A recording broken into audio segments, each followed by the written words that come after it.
Welcome to Sweet Life Beat Life. We hope this video helps. You start by preparing the audio.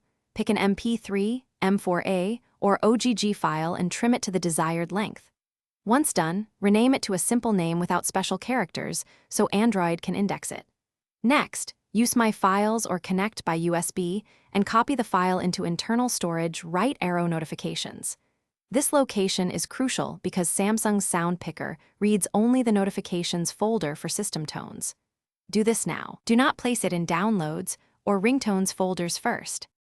Once the file is in place, make sure the system notices it.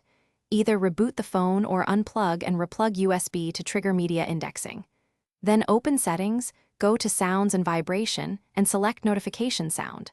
On Samsung, you usually see an Add Sound or plus icon. Tap that and navigate to Internal Storage right arrow notifications. Choose your file. Android will show a preview so you can confirm the clip and adjust length. Make sure to save or apply the selection.